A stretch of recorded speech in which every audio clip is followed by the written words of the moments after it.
Hello friends, स्वागत है आप लोग का एनसीईआरटी जोन में। देखिए, जो हम एसएससी सीजीएल का पेपर डिस्कस कर रहे हैं तो उसमें ऑलरेडी 7 पेपर डिस्कस कर चुके हैं। ऑलरेडी हम राकेश यादव सर के बुक से करा भी रहे हैं, लेकिन जो लेटेस्ट पेपर है जो 2020 में हुआ 2019 वाला, उसको हम डिस्कस कर रहे हैं ताकि आपको पता चले, जो क्योंकि अब टीसीएस पेपर लेता है तो आपको पता चले एकदम करंट में कैसे क्वेश्चन आते हैं। तो मैं साथ ही साथ ये भी बताता चलता हूँ कि ये क्वेश्चन आप कहाँ से कर सकते थे, लूसेंट से कितने क्वेश्चन हो जाएंगे, करंट से कितने क्वेश्चन आते हैं, क्या लूसेंट से कोई ऐसा क्वेश्चन है जो लूसेंट से नहीं हो पाएंगे, वो मैं बताते चलता हूँ। और प्रीवियस ईयर क्वेश्चन से बहुत सारे क्वेश्चन आते हैं, मैं ये भी बताते चलता हूँ कि ये तो प्रीवियस ईयर का रिपीट हुआ है, ठीक है ना। तो टोटल 7 सेट ऑलरेडी कर चुके हैं एसएससी सीजीएल में। उससे पहले हम दिल्ली पुलिस के ऑलरेडी 8 सेट डिस्कस कर चुके हैं। 2020 में जो पेपर हुए उसकी बात मैं कर रहा हूँ, ठीक है ना। और चलिए शुरू करते हैं। ये है 8वां सेट, उसके बाद हम फिर आगे करेंगे अगला, ठीक है, 9 सेट डिस्कस करेंगे। चलिए शुरू करते हैं। क्लियर, ध्यान से देखिएगा। ये पेपर कब हुआ है? 6 मार्च 2020 का हुआ। देखो, मुझे जो भी पेपर मिले हैं मैं उसका कराते जाता हूँ। अगर आपको लग रहा है कि कोई सीट नहीं हुआ है तो आप वो सीट मुझे भेज दो और मैं करा दूंगा। वो आप नंबर, इस नंबर पर भेज सकते हो 9582062485। इवन आपको किसी कोर्स के बारे में जानकारी भी चाहिए, जो भी हमारा कोर्स चल रहा है, Lucent objective, Rakesh Yadav sir की बुक ऑब्जेक्टिव और क्राउन, तो आप मैसेज कर सकते हो। चलिए शुरू करते हैं। सबसे पहला क्वेश्चन है, ozone at the higher level of the atmosphere is a product of dash acting on the oxygen molecule. ध्यान देना, ozone at a higher level of atmosphere is a product of dash acting on the ozone oxygen molecule. Simple समझो ना। यहाँ पे आपको एक चीज़ से confusion हो सकती है। आप लोग बोले कि यूवी जो सेकेंड लेयर होता है स्ट्रेटोस्फेयर, वहाँ पे एक ओजोन की लेयर है। क्लियर, ओजोन की लेयर है। ओजोन लेयर में होता क्या है? ओजोन लेयर की होता है, उससे आप मान लो यूवी रेज आती है। ध्यान देना, यूवी रेज आती है तो यूवी रेज जब यहाँ पे आती है तो ओजोन क्या करता है? ओजोन का लेयर, ध्यान देना, ओजोन एक मॉलिक्यूल नहीं, ओजोन का पूरा लेयर इसको प्रोटेक्ट करता है और हमारे पास पहुँचने नहीं देता। ये तो नॉर्मल बात हुआ, लेकिन यहाँ पे क्वेश्चन क्या पूछ रहा है कि कुछ ना कुछ तो ऐसा होता है जो ऑक्सीजन मॉलिक्यूल के साथ रिएक्ट करता है। मान लो यहाँ पे कुछ ऐसे होंगे, जैसे आपको पता है क्लोरोफ्लोरोकार्बन क्या करता है, इस ओजोन को ब्रेक कर देता है ऑक्सीजन और नेसेंट ऑक्सीजन में, ठीक है ना। तो एक काम यहाँ पे यूवी रेडिएशन एक और काम करता है, सही काम, पता है क्या करता है? वो ऑक्सीजन को ब्रेक कर देता है दो दो में, ताकि दूसरा वाला ऑक्सीजन जो हो सके इसके साथ रिएक्ट करके एक ओजोन बना सके। यानी यूवी रेज खुद ऑक्सीजन मॉलिक्यूल के साथ रिएक्ट करके दो ऑक्सीजन में ब्रेक करता है ताकि फिर से दूसरा ऑक्सीजन इसके साथ मिलके ओजोन बना सके। समझ में है ना? यूवी रेडिएशन आंसर होगा। ये कौन सी रिएक्शन? फोटोकेमिकल रिएक्शन होता है। क्लियर, कोई दिक्कत नहीं ना? इतना क्लियर है कि नहीं? आपको लगेगा ना कि यार नहीं, सिर्फ ये ब्रेक करता है, नहीं, ये प्रोटेक्ट करता है। सिर्फ प्रोटेक्ट नहीं करता, प्रोटेक्ट करने के अलावे ऑक्सीजन को ब्रेक भी करता है, ऑक्सीजन मॉलिक्यूल को ब्रेक करता है ताकि ऑक्सीजन मॉलिक्यूल दो ऑक्सीजन में कन्वर्ट टूटे और फिर दूसरा ऑक्सीजन इससे मिलकर ओजोन बना ले। तो ओजोन और बनाता जाएगा तो ये फायदा करेगा। तो यूवी रेडिएशन फायदा पहुंचाता है। Which ISO certification pertains to the environmental management system?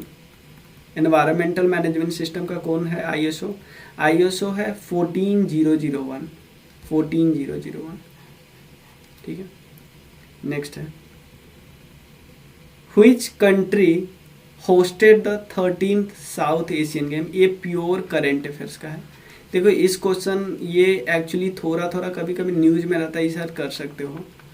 और पहला वाला तो बेसिक क्वेश्चन है, वो तो आप कहीं सोच सकते हैं। ये करेंट अफेयर्स का है, मैं आपको ये बता दे रहा हूँ, बस आपको आंसर बता दे रहा हूँ। देखो, 13 जो हुआ था वो नेपाल में हुआ था, काठमांडू में। पोखरा भी जगह है और काठमांडू दोनों। जो 14th है वो प्रोजेक्टेड है लाहौर में, पाकिस्तान में। देखते हो कि वहाँ कैसे होता है, ठीक है।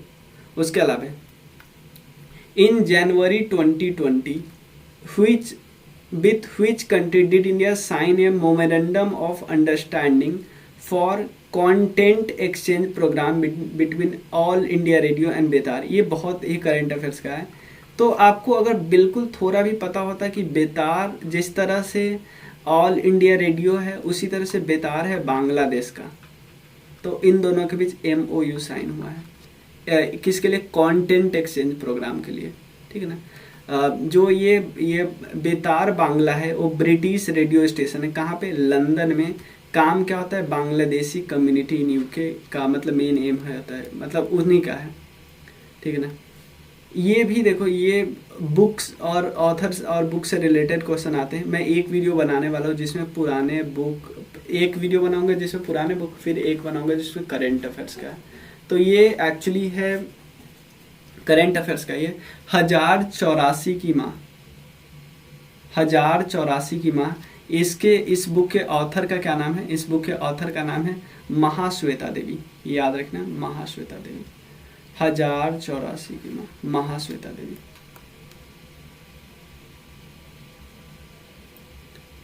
हाँ, इसमें से बताना है। ये तो बिल्कुल ज्योग्राफी का बेसिक क्वेश्चन है।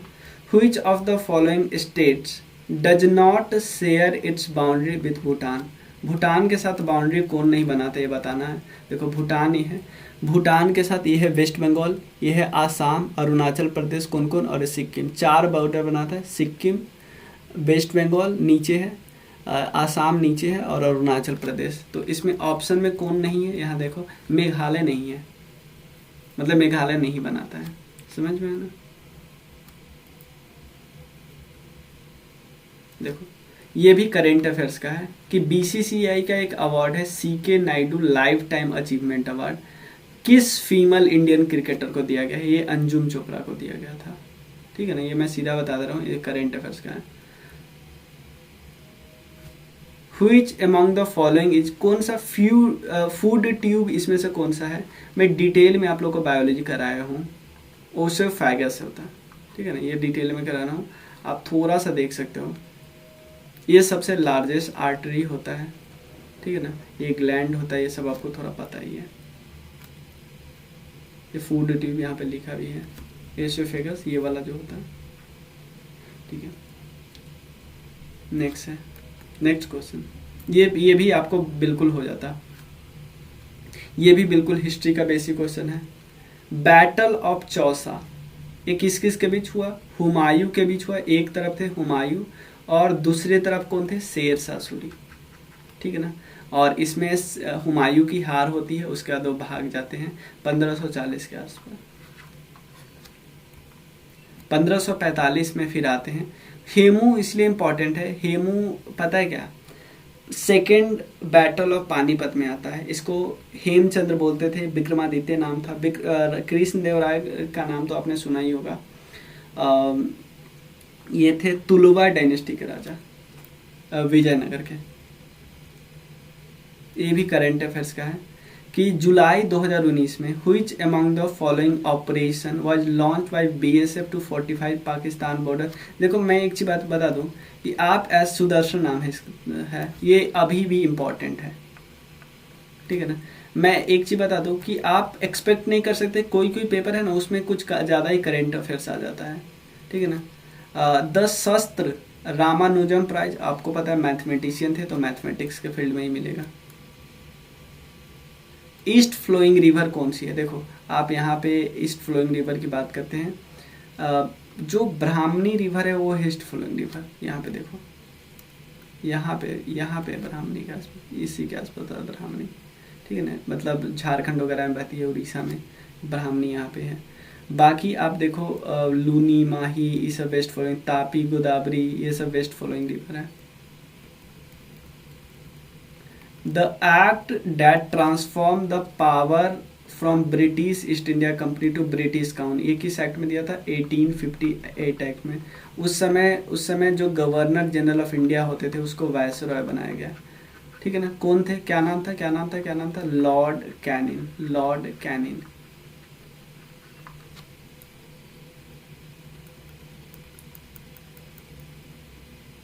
In the context of river and it's tributary, कौन सा पेयर आपको लगता है इसमें करेक्ट है? गोदावरी, काबिनी, कृष्णा, मंजरा, इंदस, शुभांश्री, और कौन सा करेक्ट है? अलकनंदा, पिंडर। इसमें सीधा सीधा आपको पता है करेक्ट पूछ रहा है, तो आपको आपको ये जो सुवानसिरी रिवर है ये तो ब्रह्मपुत्रा के ट्रिब्यूटरी है ना, तो ये तो सीधा सीधा बाहर। बाकी देखिए जो मंजरा रिवर है वो गोदावरी के ट्रिब्यूटरी है, उल्टा दिया है। और काबिनी जो है, काबिनी काबिनी ये काबिनी है, ये कावेरी रिवर के ट्रिब्यूटरी है। और पिंडर रिवर है, पिंडर रिवर ये है एक्चुअली अलकनंदा की, और बाद में ये बनती है सारा गंगा, तो ये करेक्ट है। शुभांशरी तो हम ऐसे ही बाहर कर देते हैं।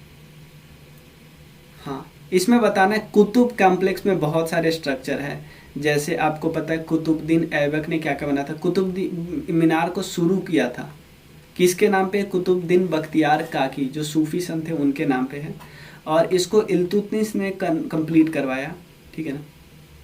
उसके बाद कुवैतुस्लाम और 2.5 दिन का झोपड़ा, ये आपको पता ना, ये कुवैतुस्लाम और 2.5 दिन का झोपड़ा, ये दोनों स्ट्रक्चर किसने बनाया था, ये दोनों स्ट्रक्चर बनवाया था कुतुबुद्दीन ऐबक ने। और जिसमें से कुवैतुस्लाम कहाँ पे, कुतुब कम्प्लेक्स में ही है, ठीक है ना। और कौन है, अलाई दरवाज़ा भी कुतुब कम्प्लेक्स में ही, बुलंद दरवाज़ा नहीं है, अलाई दरवाज़ा भी कुतुब कम्प्लेक्स में है। बुलंद दरवाज़ा एक्चुअली यहाँ पे है, जब गुजरात पे जीत घोषित किया था अकबर ने, उसके बाद डोर ऑफ विक्ट्री बनाया था, ये याद रखना है, ठीक है ना। ये फतेहपुर सिकरी में है, आगरा इंडिया में। और ये अलाई दरवाज़ा, इवन आयरन पिलर जो कि चंद्रगुप्त II के समय की बात बताता है, वो है एक्चुअली कहाँ पे, इसी में। Which of the following statement is correct with reference to Karachi session of Congress, ये बिल्कुल आसान है। कराची सेशन ऑफ कांग्रेस, इसमें क्या हुआ, महात्मा गांधी, देखो ये तो सिंपल गलत है कि महात्मा गांधी एक ही बार 1924 में बेलगांव में बैठे थे। खिलाफत मूवमेंट भाई ये लॉन्च हुआ था 1920 में, हटाओ। क्विट इंडिया रेजोल्यूशन 1942 में, एलिमिनेशन मेथड से कितनी आसानी से सॉल्व कर लिया। और आपको पता है गांधी एरविन पैक्ट हुआ था 1931 में, इसी को रेटिफाई किया गया। और उसके बाद बोला गया कि मिलते हैं सेकेंड राउंड टेबल कॉन्फ्रेंस में। हाँ याद रखिए, सरदार पटेल साहब इसको क्या किए थे, हेड किए थे सरदार पटेल साहब। गांधी इरविन पैक्ट को रेटिफाई किया गया था। With sports Archana Kamat associated, मैं बोलूँगा कि अभी आप कोई भी स्पोर्ट्स के प्लेयर को मत याद करो, ओलंपिक ख़त्म हो जाएगा, आप विनर का याद करना कि किस स्पोर्ट्स से थे, और उसके बाद बाकी भी जो लोग थोड़ा आगे गए थे उनका कर लेना, वही से आएगा, क्योंकि आपका एग्ज़ाम अभी थोड़ा सा लेट है ना, इसीलिए, ठीक है ना। ये किस स्पोर्ट से बिलोंग करते थे आपको याद नहीं करने की जरूरत है, टेबल टेनिस है, अर्चना कामत। अब खुद सोचो ना, आपसे अगर टेबल टेनिस ही पूछेगा तो वो प्लेयर नहीं पूछेंगे जो ओलंपिक गया था, जो 2-3 राउंड आगे तक गए थे, ठीक, खुद सोचो ना। Earth rotate about own axis in 1 hour, देखो टोटल 360 मिनट डिग्री करता है, कितने मिनट में, 24 आवर में।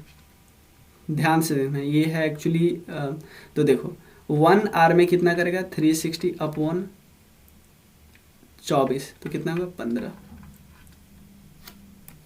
क्लियर, याद देना। The first electron shell which is nearest to the nucleus, देखो न्यूक्लियस होते हैं, उसके बाद सेल होता है। न्यूक्लियस में 2 चीज होता है, प्रोटॉन प्लस न्यूट्रॉन, इसलिए इसको क्या बोलते हैं, न्यूक्लियॉन्स, न्यूक्लियॉन्स बोलते हैं, ठीक है ना। प्रोटॉन प्लस न्यूट्रॉन, बाहरी ऑर्बिट में पहले में 2 फिर 8 ऐसे होते हैं ना, तो ये पहले में कितना होते हैं, 2। चलिए, under which article parliament amend, देखो पार्लियामेंटिंग अमेंडिंग तो ये 300, ये बिल्कुल बेसिक क्वेश्चन है, अमेंडिंग जो पावर है। और इसमें 2 है, देखो जो सिंपल मेजॉरिटी से अमेंडमेंट होता है ना, ध्यान देना, जो सिंपल मेजॉरिटी से अमेंडमेंट होता है वो आर्टिकल 368 का पार्ट नहीं है। जो स्पेशल मेजॉरिटी से अमेंडमेंट होता है, प्लस एक है ना स्पेशल मेजॉरिटी प्लस 50% स्टेट, ये दोनों केस में क्या होगा कि ये दोनों है आर्टिकल 368 के अंदर। Which of the following pair is associated with taxation system of Maratha, देखो 2 चीज थे, एक चौट और एक सरदेशमुखी। चौट एक्चुअली 1/4 लिया जाता था, सरदेशमुखी लिया जाता है 1/10। अंडर हुईच आपको डिटेल में बताया हूँ मैं वैसे भी। हाँ, under which of the following amendment to the constitution of India defection to another party after election. देखो सिंपल है, आप किसी एक पार्टी से जीत गए हो, जीतने के बाद दूसरे पार्टी में जाओगे, आपका अपने आप MP MLA वाला पोस्ट कैंसिल, नहीं तो आप तो खरीद बिक्री का शिकार हो जाओगे, है ना। हॉर्स ट्रेडिंग उसी को बोलते हैं ना। ये बोलोगे, दूसरा बोलेगा भाई आ जाना प्लीज़, पैसा देता हूँ और सरकार बनानी है, तो आप चले जाओगे, ठीक है। तो इसको हटाने के लिए 52nd कॉन्स्टिट्यूशनल अमेंडमेंट एक्ट आया, जिसमें कुछ प्रोविज़न दिए गए हैं। ये आया 1985 में, ठीक है। कि अगर आप जीतने के बाद पार्टी चेंज करते हो तो आपको गया MLA MP का पोस्ट। अगर आप इंडिपेंडेंट चुने हो फिर भी पार्टी ज्वाइन करते हो, गया आपका। अगर आपको नॉमिनेट किया गया और 6 महीने के अंदर किसी पार्टी को ज्वाइन कर लेते हो तो ठीक है, लेकिन 6 महीने के बाद ज्वाइन करते हो तो गया आपका सीट, ठीक है। अगर पार्टी डिवाइड होती है ना, पार्टी जैसे 2/3 पार्टी का मेंबर चाहता है कि मैं दूसरे पार्टी से मिलूँ, इसको हम डिफेक्शन की कैटेगरी में नहीं बोलेंगे, क्योंकि मेजॉरिटी पार्टी चाहती है कि दूसरे पार्टी में जाए। ध्यान दें, विनर की मैं बात कर रहा हूँ, जितना जीते हैं उसका 2/3 अगर चाहे दूसरे पार्टी में मिलना तो मिल सकता है। नाबार्ड को स्टैब्लिश किया गया था 1982 में, एक एक्ट आया था 1981 में, उस एक्ट के बाद। मध्य प्रदेश का कौन सा हेरिटेज साइट है ये बताइए। सासाराम तो बिहार में है, भीमबेटका कहाँ पे, ये है भोपाल के पास MP, हम्पी नीचे है, लेपाक्षी भी नीचे है, ठीक है, ये आंध्रा में है। एरिड फॉरेस्ट रिसर्च इंस्टीट्यूट ये है जोधपुर में, एरिड फॉरेस्ट रिसर्च इंस्टीट्यूट ये जोधपुर में। अब देखो आपको नहीं पता रहा तो थोड़ा सा गेस कर सकते थे, लेकिन फिर भी आप कंफ्यूज हो जाते जयपुर या जोधपुर, क्योंकि आप ऐसा सोच लेते ना कि एरिड एरिया की बात है, एरिड फॉरेस्ट, ये अहमदाबाद और देहरादून में क्यों होगा, ये होगा तो होगा राजस्थान में ही, ठीक है ना। आप 50% आंसर पे पहुंच सकते थे। देखो फॉरेस्ट बहुत सारे रिसर्च इंस्टीट्यूट है, आपको पता है, इसमें लूसेंट में दिया गया है, मैं आपको नहीं करा रहा था, लेकिन आप बताओगे तो आप उसमें से कुछ कुछ देख लेना, जो न्यूज़ में आती रहती है वो देख लेना, या कुछ इंपॉर्टेंट देख लेना, ठीक है, या मैं बता दूंगा कौन कौन इंपॉर्टेंट है। चलिए, तो अब हम लोग मिलते हैं 958206 पे। कोई भी डाउट हो आप मैसेज करना, इवन आप कंट्रीब्यूट भी कर सकते हो। मिलते हैं हम लोग नेक्स्ट सेट के साथ। चलिए, थैंक यू सो मच।